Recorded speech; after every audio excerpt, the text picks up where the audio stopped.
Ma'am, देश भर से जो तस्वीरें सामने आ रही हैं, कोई ऐसा राज्य अब नहीं बचा है जहां पर कोरोना ने पैर नहीं पसार लिए हैं। इतनी भयावह स्थिति जो है हिंदुस्तान की, इससे पहले नहीं दिखाई दे रही थी। और जो चीख पुकार है लोगों की, वो छुपाई नहीं छुप रही है। आपकी पहली प्रतिक्रिया इस हालात के ऊपर जानना चाहूंगा। प्रियंका जी, क्या देख रही हैं, क्या सोच रही हैं?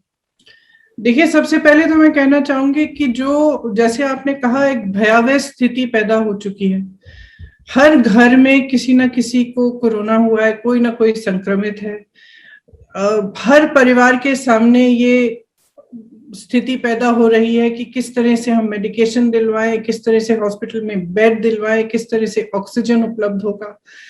डॉक्टर्स, नर्सेस दिन रात काम कर रहे हैं, और दिन रात काम करने के बावजूद, अस्पतालों के सारे रिसोर्सेज को लगवाने के बावजूद भी इतना बोझ आ रहा है कि संभला नहीं जा रहा है। तो इतनी इतनी भयावह स्थिति है। इस समय हम सबको, पूरे देश को एकजुट होकर इस स्थिति का सामना करना पड़ेगा। और चाहे किसी भी राजनीतिक पार्टी के हों, चाहे किसी भी व्यापार में कुछ भी हो, हर तरह से हमें मदद करनी चाहिए। हर जने को अपने स्तर पर जो भी वो कर सकता है किसी और की मदद करने के लिए, किसी और के लिए सपोर्ट बनने के लिए, वो हमें करना चाहिए।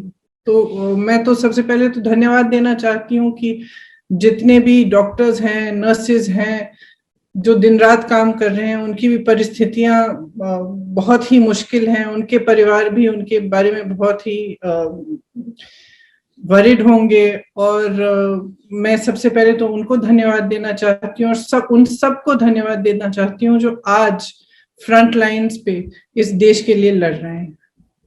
और मैं देशवासियों को कहना चाहती हूँ कि हम सब आपके साथ हैं। इस लड़ाई में हम इकट्ठे हैं, साथ हैं, और हम पूरी तरह से जो भी कर सकते हैं आपकी मदद करने के लिए मौजूद हैं। हौसला रखिए। सबके सामने एक बहुत बड़ा संकट है। इस समय जितना पॉजिटिव रह सकते हैं, जितना हम एक दूसरे को मदद कर सकते हैं, अपने परिवार के सदस्यों को जितना हम हौसला दे सकते हैं, उतना ही अच्छा रहेगा सबके लिए। और ऐसे ही हम इस महामारी का सामना कर सकेंगे। मैम, ये पहली वेव जो है वो दूसरी पहली वेव जब निकल के गई और अब दूसरी वेव जो आई है, ये और ज्यादा घातक है। मौत का आंकड़ा बढ़ रहा है लगातार। 2.5 लाख 3 लाख तक जो है केसेस पहुंच रहे हैं, और डबल अटैक कर रहा है। ये वायरस तो तैयार होके आया है। क्या लगता है आपको कि सरकार की तैयारी नहीं रही, या जो हम डिफेंस अपना नहीं नहीं जो रख पाए, और स्थिति आज इस तरीके की है कि लोगों को बिना ऑक्सीजन के सड़क पर बैठना पड़ रहा है, एम्बुलेंस के अंदर लोगों की मौत हो रही है, दहलीज तक पहुंच के अस्पताल की वो लोगों को इलाज नहीं मिल पा। देखिए, आज देश भर से रिपोर्ट्स क्या आ रही हैं? हॉस्पिटल के बेड्स की कमी है, ऑक्सीजन की कमी है, रेमडेसिविर की कमी है, वेंटिलेटर्स की कमी है। सब जगह से यही रिपोर्ट्स आ रही हैं। अब अगर हमने ठीक तरह से प्रेपरेशन किया होता, अगर हमने तैयारी की होती, तो फर्स्ट वेव और सेकंड वेव के बीच में हमारे पास कई महीने थे कि हम इसके लिए हम तैयारी कर सकते थे। कैसे?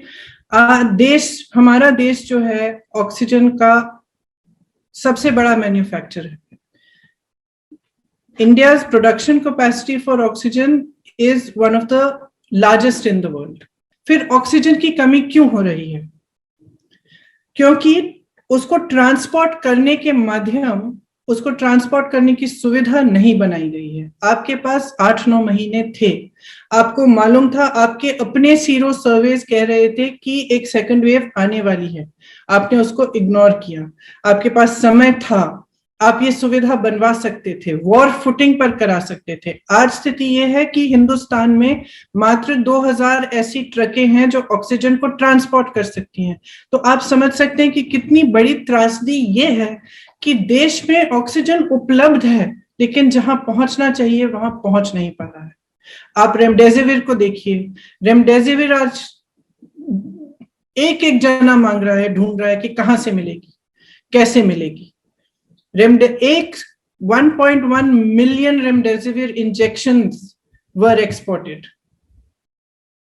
1.1 मिलियन रेमडेसिविर के इंजेक्शन का निर्यात हुआ है हिंदुस्तान से पिछले 6 महीनों में, और आज हमारे पास कमी है। आप वैक्सीन को लीजिए, सरकार ने 6 करोड़ वैक्सीन एक्सपोर्ट की हैं पिछले 6 महीने में, ज्यादा पिछले 6 महीने में नहीं, जनवरी से लेके मार्च तक 6 करोड़ एक्सपोर्ट हुई हैं हमारे हिंदुस्तान से वैक्सीन।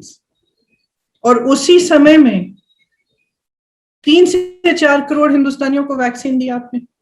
तो आपने हिंदुस्तानियों को पहले क्यों नहीं रखा? आपने उनको प्राथमिकता क्यों नहीं दी? अपने पीआर में आप पड़े रहे। और हमें हर रोज टीवी पे दिख रहा था कि मॉरिशस जा रही है, नेपाल जा रही है वैक्सीन। आपने 6 करोड़ वैक्सीन एक्सपोर्ट की, और हिंदुस्तानी लोगों को आपने 3 से 4 करोड़ तक उसी समय में आपने सिर्फ उतना वैक्सीन दिया। आज वैक्सीन की कमी है। तो वैक्सीन की कमी किस लिए हो रही है? Bad planning. रेमडेसिविर की कमी किस लिए है? बैड प्लानिंग या नो प्लानिंग। ऑक्सीजन की कमी किस लिए? कोई स्ट्रैटेजी नहीं। बेड्स, आपको मालूम था कि ये दोबारा वेव आएगा, तो आप टेम्पररी बेड्स क्यों नहीं बनवाए? आपने अस्पतालों में सुविधा क्यों नहीं बढ़ाई? आपने फोकस क्यों नहीं किया इन चीजों पे? तो ये तो एकदम सरकार का ही फेलियर है। और किस चीज में व्यस्त हैं आज भी चुनाव प्रचार में व्यस्त हैं, स्टेज पे जाकर हंस रहे हैं। यही बात, जहां से भी रिपोर्ट आ रही है, लोग रो रहे हैं, लोग चिल्ला रहे हैं, चीख रहे हैं। जैसे आपने कहा कि हमारी मदद करिए, कहीं ना कहीं से हमें दवाइयां दिलवाइए, ऑक्सीजन दिलवाइए, बेड दिलवाइए, और आप बड़ी बड़ी रैलियों में जाकर हंस रहे हैं। हंस कैसे सकते हैं?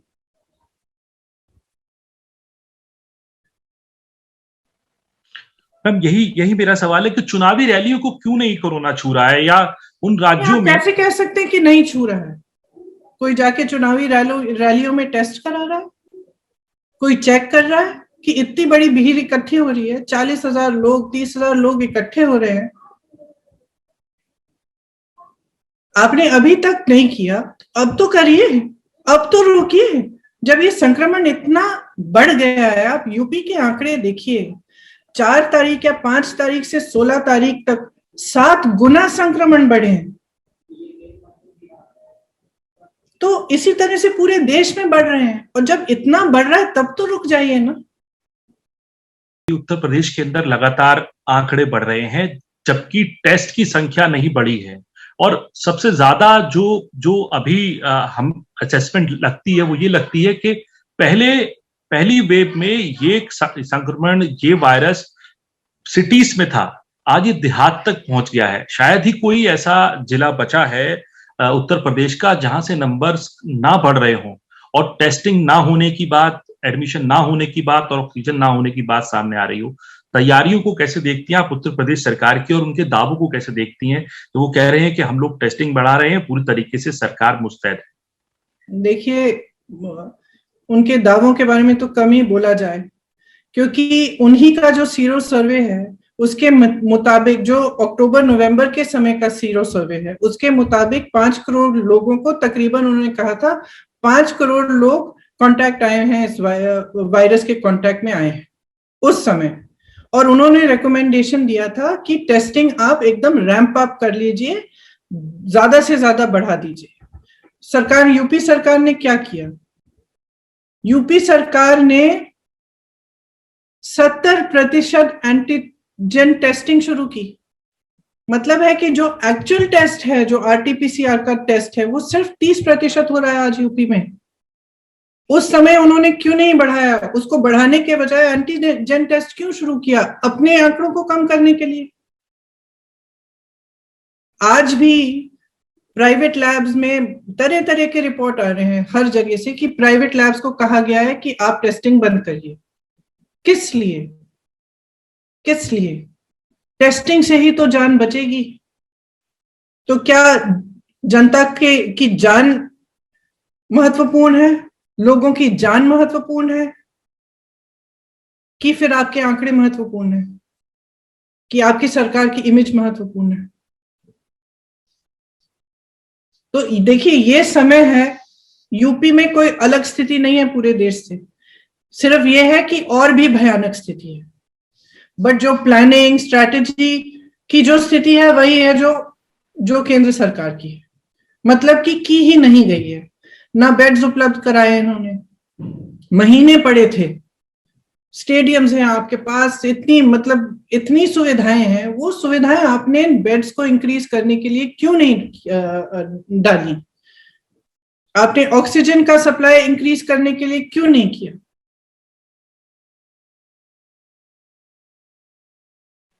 मैम, मतलब देखिए, मैं कई दिनों से, आपको भी मालूम होगा, आपके साथ भी यही हो रहा होगा, हर जगह से ऐसे रिपोर्ट आ रहे हैं कि समझ में ही नहीं आ रहा कि ये सरकार क्या कर रही है।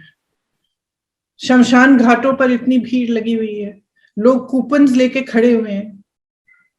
कुछ दिनों पहले मुझे बताया गया कि 12 घंटे के लिए इंतजार करना पड़ रहा है, लकड़ी नहीं मिल रही।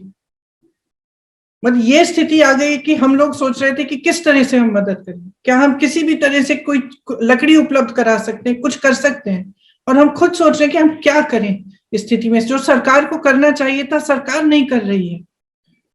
जब ये बाहर बात निकली, जब एक वीडियो निकला कि ये हो रहा है कि इतने सारे शव जलाए जा रहे हैं लखनऊ के शमशान घाट पे, तो इन्होंने क्या किया? स्टील की शीटिंग लगानी शुरू कर दी।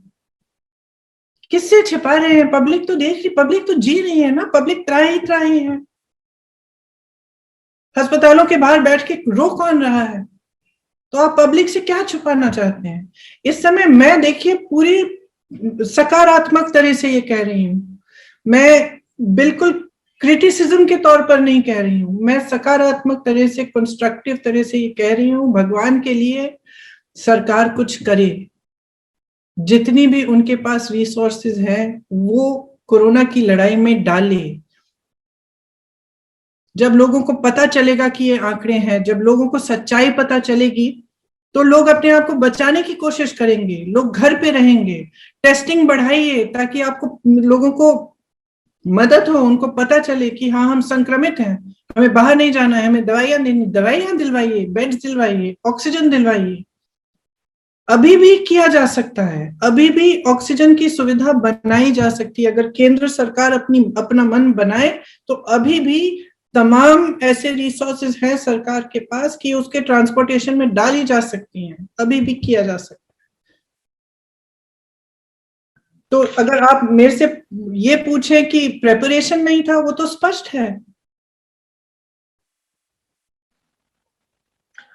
मैं वैक्सीन को लेके आपसे पूछना चाहूंगा। वैक्सीन की आपने बात करी, हमने एक्सपोर्ट भी करी, और विपक्ष लगातार जो है सुझाव भी दे रहा था, चाहे राहुल गांधी जी हों, कांग्रेस अध्यक्षा सोनिया गांधी जी हों, सीडब्ल्यूसी तक कन्वीन करी गई और सुझाव दिए गए। पूर्व प्रधानमंत्री मनमोहन सिंह ने चिट्ठी तक लिखी। उसके बाद में ये सवाल भी उठा, पलटवार किया गया सरकार की तरफ से कि आज वैक्सीन की बात कर रहे हैं, 18 साल या 25 साल की उम्र की वैक्सीन को लेकर तो सबसे पहले सवाल उठाए थे तो वो कांग्रेस के नेताओं ने ही उठाए थे। कांग्रेस के कई मुख्यमंत्रियों ने वैक्सीन को लेकर सवाल उठाए थे, और आज वैक्सीन को लेकर इतना हाहाकार क्यों किया जा रहा है? देखिए, पूर्व प्रधानमंत्री जी मनमोहन सिंह जी इस देश के 10 सालों के लिए प्रधानमंत्री रहे। पूरा देश जानता है कि कितने डिग्निफाइड इंसान हैं और कितनी उनको सरकार चलाना आता है, और एक विजनरी हैं।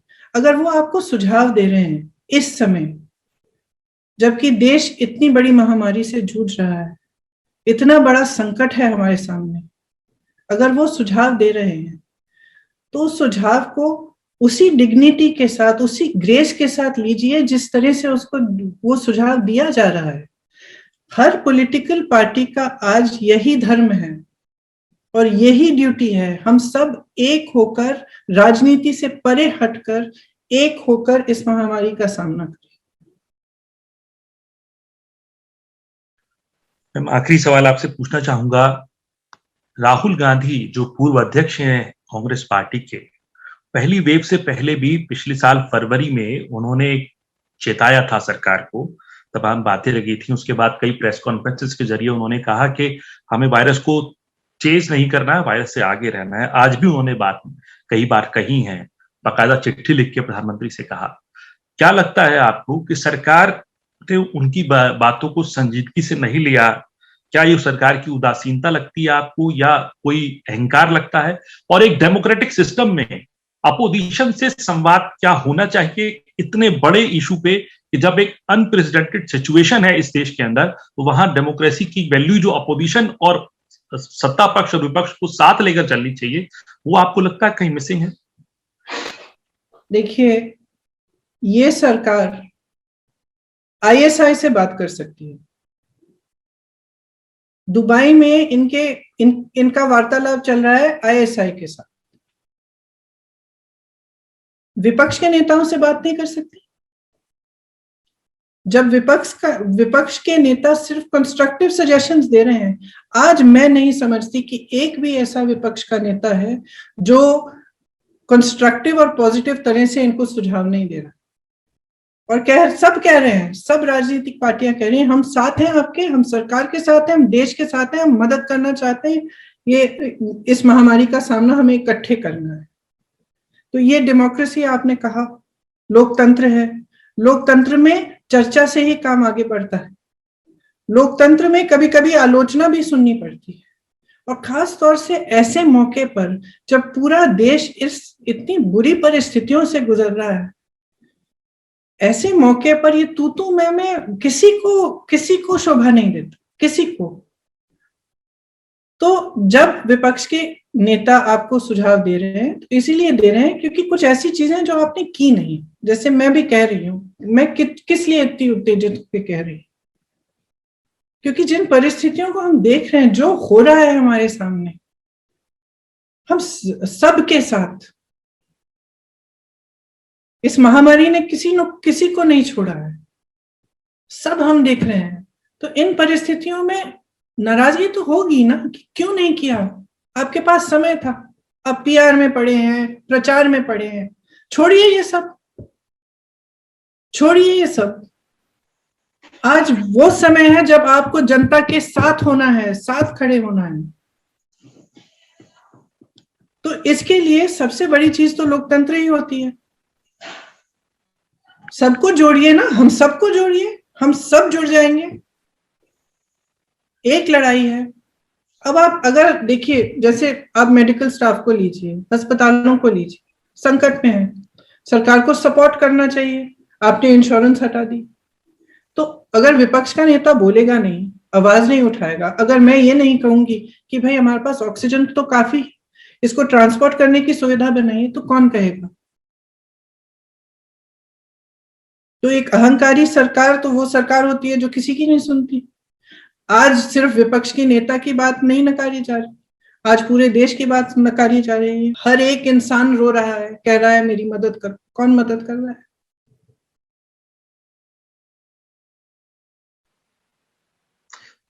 Ma'am, do you want that Prime Minister should come forward and talk to the opposition parties, and as a leader of opposition party, will you welcome this step that all parties should come together and come to a conclusion, come to a roadmap to deal with this situation?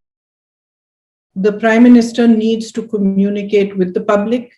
He needs to communicate with anybody who has the resources to help out, whether it is other opposition parties, whether it is big businesses who may be able to contribute in some form or manner, whether it is medical professionals and staff. He needs to communicate, he needs to talk to them. The country needs reassurance. The country needs to know that somebody is in charge and that person cares about them. The country needs to know that every single life matters and that the government is there to provide support, provide assistance. There is report after report of people. I mean, what shall I even tell you? In UP, the situation is thus that if you have to get an admission in a hospital, you need a slip from the CMO.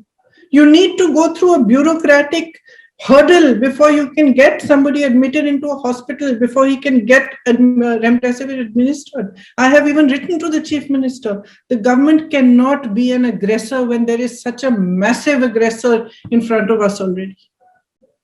The whole country is battling the pandemic. Should they battle the government also? The government needs to be sensitive at this time. The Prime Minister needs to show up. He needs to get off the stage of the rally where he's laughing and cracking jokes.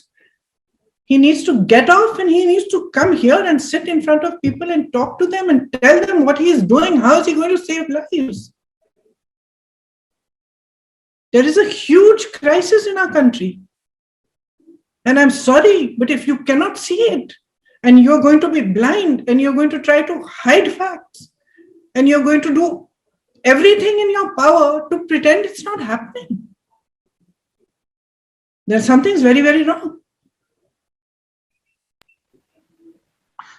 Ma'am, what's the message to the people of our country who are really, they are on the streets, they are not getting the medicines, they are not getting the beds, and they are crying on the streets for the lives of their relatives? What is the Congress Party and as an organization, what you will contribute, what your party will contribute to the people to help them in this hour of crisis, ma'am? See, in whichever form we can help, we are ready to help. Whether it's cooperating with the government, constructively offering suggestions, raising issues that matter to the people. I'm happy to see that some issues that were raised actually were implemented by the government. It is, as a political party, we have to highlight what has to be done in such a moment of crisis. At the same time, we have to stand with people. People have to know that we care and we are there. And in every state, every district, there are Congress workers. At least I am in charge of UP. I know that in UP, every moment we are answering and we are trying our very best, our level best to help in every possible way we can, whether it is hospital admissions, helping with patients, helping with anything possible, we are doing it.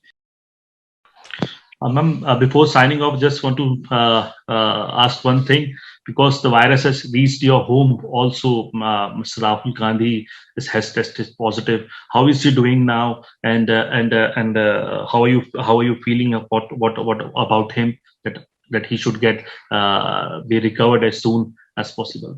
Well, he's got a bit of fever, but he's doing fine. And so far, he seems to be doing all right so far. So he's physically fit and healthy. So I hope that he will be all right. But yes, of course, I am worried about him. Thank you very much, ma'am, for giving us time, ma'am.